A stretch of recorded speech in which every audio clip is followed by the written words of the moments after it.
नमस्कार, मैं हूं पंकज विश्वास और आप देखना शुरू कर चुके हैं पॉलिटिकल डेली हिंदी। ममता बनर्जी के हाथ से तृणमूल कांग्रेस की कमान छूटती जा रही है। तृणमूल कांग्रेस अब ममता बनर्जी का पार्टी नहीं रहा है। अब ममता बनर्जी के हाथ से जो तृणमूल कांग्रेस निकल के अब उन्हीं के विधायक ऋतव्रत बंदोपाध्याय, जो हावड़ा के उलुबेड़िया के विधायक हैं, उनके हाथ में ये कमान जा रहा है। पूरा महाराष्ट्र का जो मॉडल है, पूरा एकनाथ शिंदे मॉडल, वो बंगाल में भी ऑपरेशन लोटस शुरू हो चुका है। ऐसा अगर कहना सही होगा कि ऑपरेशन लोटस खत्म भी हो गया है। ममता बनर्जी के साथ अब गिने चुने 10-12 विधायक रह चुके हैं। बाकी 52-53 विधायक ममता बनर्जी की कमान से निकल के, ममता बनर्जी के हाथ से निकल के उनके दामन छोड़ चुके हैं, अभिषेक बनर्जी का चोला छोड़ चुके हैं, सारे भिड़ चुके हैं। 2 विधायकों ने यह पूरा खेला किया है। एक है संदीपन साहा, सूर्यकमल साहा के बेटे हैं। सूर्यकमल साहा भी तृणमूल कांग्रेस के विधायक रह चुके हैं। इंटाली के उनके बेटे को इस बार विधायक बनाया गया था। संदीपन साहा और ऋतव्रत बंदोपाध्याय उलुबेड़िया पूर्व के विधायक हैं। ये दोनों मिलकर ये पूरा ऑपरेशन लोटस इन्होंने कर दिया है। ये वाकया शुरू हुआ था एकदम 4 तारीख चुनाव हुआ था। उसके बाद ममता बनर्जी के घर में पहली बार जब विधायक दल का बैठक बुलाया गया था, जस्ट चुनाव के 1-2 दिन बाद, आपको पता होगा कि 35 विधायक वहां पर पहुंचे थे। अब 35 विधायक जब पहुंचे थे तो बाकी विधायक कहां थे? तभी से सवाल उठना शुरू हो गया था, क्योंकि जीतने वाले विधायकों की संख्या 80 थी। तो 80 में से सिर्फ 35 पहुंचे, बाकी गोल हो गए। पहले दिन से ही ये आगाज हो चुका था कि ममता बनर्जी के हाथ से सत्ता तो गई ही है, विधायकों का कमान भी हाथ से उनके निकल रहा है। क्योंकि ममता बनर्जी पहली बार 2-2 बार हारी है साहब, 2-2 बार हारी है।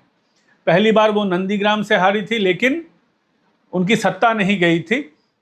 200 से ज्यादा विधायकों की जमात लेकर 2021 में ममता बनर्जी ने सरकार बनाई थी। लेकिन उन्होंने उस बार वो जो जीत थी वो आईपैक की जीत थी, ममता बनर्जी की जीत नहीं थी। आईपैक और पुलिस और डीएमएसपी वगैरह मिलकर उन्होंने इस तरीके का एक नेटवर्क, एक ऐसा जाल बिछाया था जो बीजेपी भांप नहीं पाई थी, कि पूरा सिस्टम रिग हो गया था। पूरा सिस्टम को ममता बनर्जी ने अपने इशारों पे नचाया था और ममता बनर्जी 200 से ज्यादा विधायक लेकर सत्ता में आई थी। लेकिन वो हारी थी। नंदीग्राम से 1956 वोटों से शुभेंदु अधिकारी जी ने उन्हें हराया था। उसके बाद 2026 अपने ही घर में वो हार गई, 15,000 वोटों से हारी और उनकी सत्ता भी गई। सिर्फ 80 विधायक तृणमूल कांग्रेस के जीते, लेकिन पहले ही दिन 35 विधायक, बाकी सब गोल। उसके बाद परसों जब ममता बनर्जी ने अपने घर पर विधायकों का बैठक बुलाया तो उसमें से सिर्फ 20 विधायक, वो भी बहुत हाथ पांव पकड़ने के बाद, कुणाल घोष खुद से फोन किए, ममता बनर्जी खुद से फोन की, उसके बाद उनके अभिषेक बनर्जी ने फिर विधायकों को फोन घुमाया। हाथ पांव पकड़ने के बाद 20 विधायक पहुंचे, बाकी सब गोल। मतलब 60 विधायक खेला कर चुके हैं। इसके बाद एक नया मामला सामने आया है। आप लोगों को पता होगा, बहुत सारे हमारे दर्शकों को, कि ये विधानसभा में लीडर ऑफ अपोजिशन के लिए एक चिट्ठी भेजा गया अभिषेक बनर्जी के दफ्तर से। उसमें 80 विधायकों का सिग्नेचर था, लेकिन सारा सिग्नेचर जो डिजिटली सिग्नेचर किया गया था वो सिग्नेचर था ही नहीं, पूरा फॉल्स सिग्नेचर था। विधायकों ने कंप्लेन किया है। ऋतव्रत बनर्जी और संदीपन साहा अध्यक्ष के पास पहुंचे। उन्होंने कंप्लेन किया कि साहब, हम लोगों ने इस तरीके का पार्टी में कोई रिजोल्यूशन ही नहीं बना है कि लीडर ऑफ अपोजिशन कौन होगा, और हमें पता ही नहीं है। हमसे सिग्नेचर करवाया गया है, ये हमें मालूम ही नहीं है। इसका मतलब सिग्नेचर जाली है। जब विधानसभा के अध्यक्ष रथिंद्र नाथ घोष को ये पता चला तो रथिंद्र नाथ घोष साहब ने क्या किया, उन्होंने विधानसभा के सचिव को बोला कि आप मामले को देखिए। सचिव साहब सीधा हेयर स्ट्रीट थाने दौड़े और एक कंप्लेन उन्होंने रजिस्टर कर दिया कि साहब, इस तरीके से एमएलए का सिग्नेचर जाली हुआ है। आप सोचिए कि अगर आपका सिग्नेचर जाली अगर कोई कर ले, उस सिग्नेचर से वो क्या क्या कर सकता है। आपके बैंक के खाते से पूरा पैसा निकाल सकता है, आपका जमीन जायदाद हथिया ले सकता है फॉल्स सिग्नेचर करके। आपको कोर्ट का चक्कर लगाना पड़ेगा, सिविल मैटर होगा तो सालों लग जाएंगे उस मैटर को सॉल्व करने में। हो सकता है कि आपकी पूरी उम्र निकल जाए।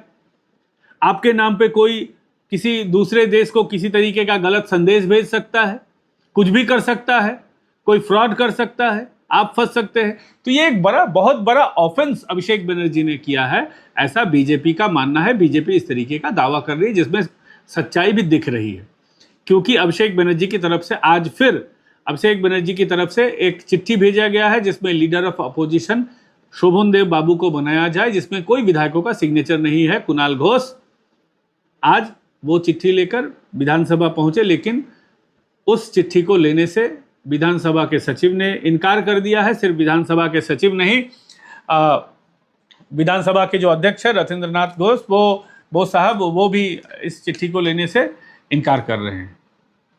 तो वो चिट्ठी एक्सेप्ट नहीं हुआ क्योंकि कार्रवाई चल रही है। पश्चिम बंगाल सरकार में मंत्री हैं तापस राय, तृणमूल कांग्रेस के विधायक वो रह चुके हैं, कांग्रेस के बड़े नेता हुआ करते थे, फिलहाल बीजेपी में हैं और मंत्री हैं। तो तापस बाबू ने भी, तापस राय साहब जो मानिकतला विधानसभा से इस बार जीते हैं, उन्होंने कहा है कि तृणमूल कांग्रेस के लोगों को कोई सिस्टम मालूम ही नहीं है, आधे गधे हैं, पढ़े लिखे नहीं हैं, उनको पता ही नहीं है कि पहली चिट्ठी जो एक्सेप्ट हो गया है उस पर अगर कोई कार्रवाई चल रही है, अगर उस पर कोई क्रिमिनल केस बन चुका है तो दूसरी चिट्ठी लेने का कोई मतलब ही नहीं बनता है। अगर आपका पहला एप्लीकेशन रिजेक्ट हो गया है तो आपका दूसरा एप्लीकेशन कैसे ले सकते हैं? अगर पहला एप्लीकेशन अगर रिसीव हो गया है, उस पर कार्रवाई हो रही है, उस मामले में भी नहीं ले सकते हैं। तो ये जो दूसरी चिट्ठी देने का मामला है, ये अभिषेक बनर्जी खुद को बचाने की कोशिश कर रहे हैं। इस पर सीआईडी इंक्वायरी हो गई है और इसी सीआईडी इंक्वायरी को रोकने के लिए या सीआईडी इंक्वायरी से खुद को बचाने के लिए अभिषेक बनर्जी सोनारपुर पहुंचे। उन पर अंडा उन पे फेंका गया, उन पे पत्थर फेंका गया। तो ये जो मामला है, अभिषेक बनर्जी को पता था कि अगर वो सोनारपुर जाएंगे कि टीएमसी का कोई भी नेता कहीं भी जा रहा है तो लोग चोर चोर कह के दौड़ा रहे हैं, अंडे मार रहे हैं, टमाटर फेंक रहे हैं, उनको दौड़ा रहे हैं, मारपीट उनसे हाथापाई हो रही है। तो अभिषेक बनर्जी बाउंसर लेके पहुंचे थे, 3-4 चाटुकार पत्रकार लेके पहुंचे थे, जो पत्रकार तो है नहीं, पोर्टल वगैरह छोटी मोटी डिजिटल मीडिया चलाते हैं और अभिषेक बनर्जी के टुकड़ों पे पलते हैं। इन सबको लेके एक सिंडिकेट बनाकर अभिषेक बनर्जी गए थे और जिन लोगों को धरा गया है पत्थर फेंकने के इल्ज़ाम लगाकर, जिन लोगों को धरा गया है अंडा फेंकने का इल्ज़ाम जिन लोगों पे है, जब उनको धरा गया, मीडिया के लोग उनके घर पे गए, जब उनसे पूछा गया कि साहब आप किस पार्टी से, आपके परिवार के सदस्य जो इस मामले में धर लिए गए हैं वो किस पार्टी से है? लोगों ने कहा कि साहब वो तो तृणमूल कांग्रेस करता है, एकदम शुरुआती दिनों से करता है, तृणमूल का बंदा है। इसका मतलब अभिषेक बनर्जी ने पूरा प्लॉट रचा था ताकि वो सीआईडी की जांच से वो बच जाए। लेकिन आज इसमें बड़ा अपडेट आ गया है। सीआईडी ने क्या किया, 13 विधायकों को इंटरोगेट किया है। 13 विधायक, मैं आप लोगों को नाम बता दूं, मैंने धीरेन्द्र सर के चैनल पे, ओसीएन नेटवर्क पे और भी बहुत सारे चैनल पे, हिंदी चैनल और बांग्ला चैनल पे भी ये कहा है कि 13 विधायकों को इंटरोगेट किया गया है।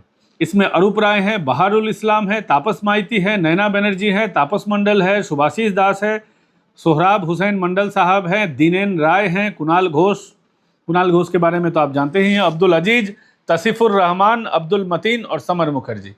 ये 13 विधायक हैं जिनको सीआईडी ने इंटरोगेट किया है।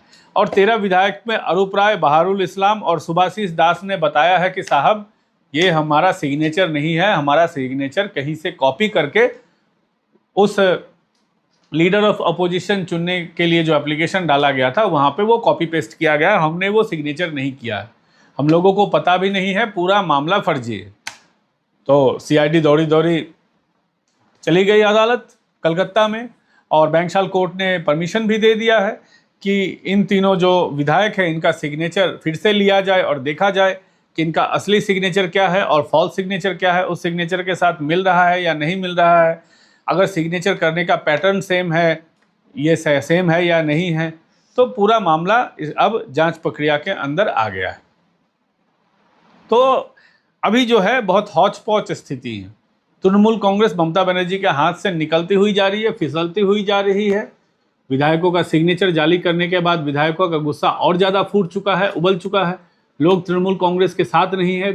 52 विधायक जो हैं महाराष्ट्र मॉडल ऑपरेशन लोटस के लिए तैयार हैं और काफ़ी बार मीटिंग हुई है। पहली बार मीटिंग हुई है एक 5 स्टार होटल में, ऋतुव्रत बंदोपाध्याय और संदीपन साहा ने इसको होस्ट किया था। इस जो मीटिंग थी उसमें फिर मीडिया में ये लीक हो गया।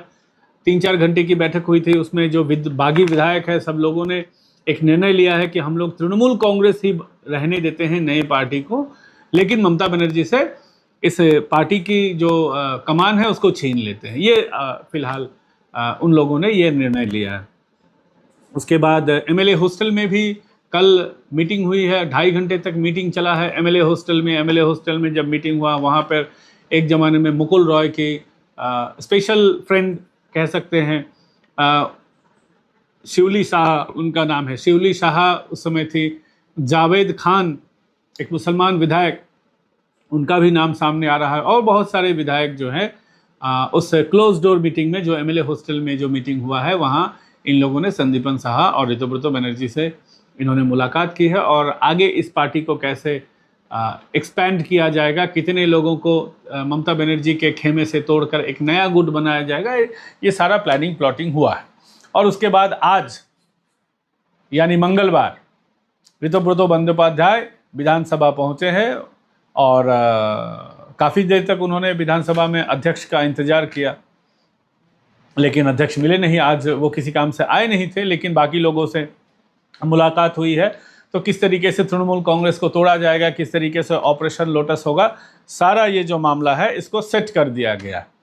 And it's a matter of time कि Trinamool Congress will break into 2 pieces and one piece will be Mamata Banerjee का Trinamool and other piece will be a big fraction will be Ritabrata Banerjee का तृणमूल कांग्रेस। तो अभिषेक बनर्जी ममता बनर्जी के हाथ से निकलकर एक और बनर्जी यानी ऋतुव्रत बनर्जी के हाथ में तृणमूल कांग्रेस की कमान जा रही है, ये तो एकदम क्रिस्टल क्लियर है।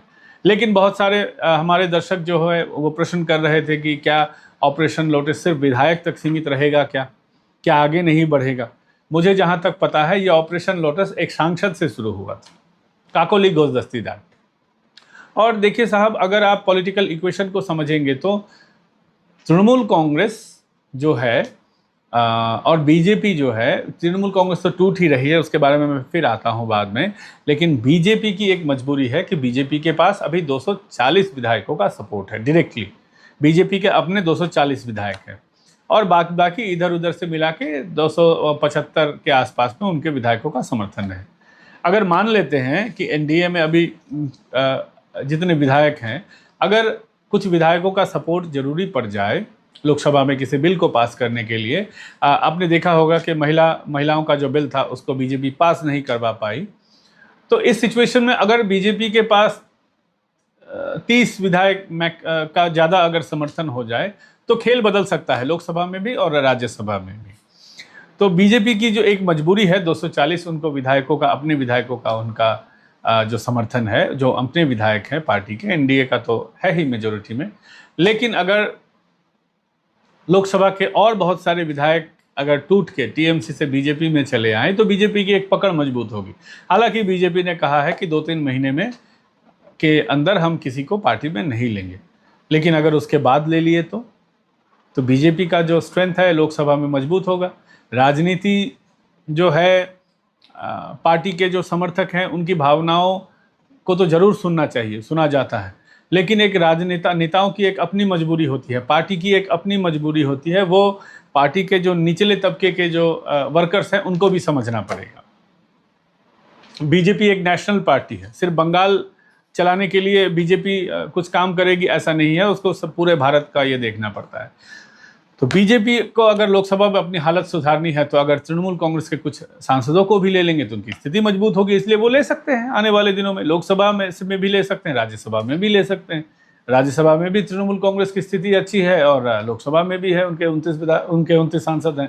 तो 29 सांसद में से अगर 20 को वो तोड़ लेते तो टीएमसी लोकसभा में भी जो है ममता का गुट कमज़ोर पड़ जाएगा, सांसदों का गुट मजबूत पड़ जाएगा। अब ये पार्टी किसकी पार्टी है किसकी नहीं, वो आने वाले दिनों में ये मामला लंबा खींचेगा, तो मैं ये बात को क्लियर कर देता हूँ। लेकिन टीएमसी जो है टूट चुकी है। ममता बनर्जी धरने पे भी बैठी हैं। आज उनसे एक विधायक ने सवाल पूछा कि साहब क्या बीजेपी आपकी पार्टी को तोड़ना चाहती है? ममता बनर्जी गुस्से से लाल हो उठी, तमतमा उठी, लेकिन उन्होंने इस प्रश्न का जवाब नहीं दिया कि क्या उनकी पार्टी उनके हाथ से निकल रही है। उनको पता है उनकी पार्टी उनके हाथ से साहब निकल चुकी है। उनके विधानसभा के, पश्चिम बंगाल विधानसभा के उनके जितने लोग हैं वो बागी बन चुके हैं। सुखेंदु शेखर राय जैसे खूब सीनियर उनके सांसद है, उनके पक्ष में नहीं है। काकोली घोष दस्तीदार जैसी सांसद जो पहले एकदम तृणमूल कांग्रेस के जन्म लग्न से एकदम शुरुआती दौर से उनके साथ थे, आज उनके साथ नहीं है। तो ममता बनर्जी को अपना जो भविष्य है एकदम क्रिस्टल क्लियर दिख रहा है, लेकिन वो अंट संट बातें कर रही हैं, मीडिया में छाए रहने का उनको एक शौक है। तो आज भी वो बड़ी बड़ी बातें कह रही थी कि मैं अम्बेडकर की मूर्ति के नीचे संविधान के ऊपर हाथ रख के शपथ खाकर आई हूँ, शपथ ली हूँ कि मैं संविधान की रक्षा करूँगी, फलाना डिमका यहाँ पश्चिम बंगाल में जो हो रहा है उसकी विरोधिता करूँगी अगले 5 साल। तो ये सब उन्होंने बयानबाजी की है, जिसको मीडिया ने कुछ काफ़ी तवज्जो नहीं दिया है। बाकी सब मोटी मोटी तौर पे दूसरी खबरें यहाँ पे चल रही है।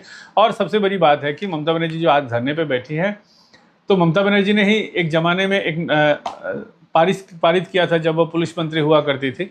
एक नोटिफिकेशन उन्होंने जारी किया था, कोलकाता पुलिस से उन्होंने जारी करवाया था कि कोलकाता में कहीं भी पॉलिटिकली रास्ते के ऊपर, सड़क के ऊपर पॉलिटिकल कैंपेन नहीं होगा, सड़क के ऊपर कोई धरना, कोई रोड ब्लॉकेट वगैरह नहीं होगा। तो ममता बनर्जी जब मुख्यमंत्री थी, अपने ही पारित की हुआ एक पुलिस मंत्री के तौर पर अपनी ही नोटिस को वो आज नहीं मान रही हैं, खुद धरने पे बैठ गई। उन्होंने ही ये नोटिस जारी किया था। तो यही है ममता बनर्जी का नेचर साहब, और आने वाले दिनों में देखते हैं इसमें क्या अपडेट है। जो भी अपडेट होगा आपको ज़रूर सुनाएंगे। दोस्तों, ये वीडियो आपको कैसा लगा कमेंट बॉक्स में ज़रूर बताइएगा, और वीडियो अगर अच्छा लगे तो लाइक कर दीजिएगा। इस चैनल को ज़रूर सब्सक्राइब कीजिए, नया चैनल है, आपका समर्थन चाहिए। अगर आप हमें सपोर्ट करना चाहते हैं तो ऊपर QR कोड है, QR कोड पे जाकर आप हमें सपोर्ट कर सकते हैं। और सब्सक्राइब तो ज़रूर कीजिएगा और बेल आइकन को ज़रूर दबा दीजिएगा। जल्द से जल्द ये चैनल मोनेटाइज हो जाए, ये अगर आपकी दुआ रहेगी तो ज़रूर हो जाएगा। आपका समर्थन हमें चाहिए। शुभ रात्रि, फिर मिलते हैं कल।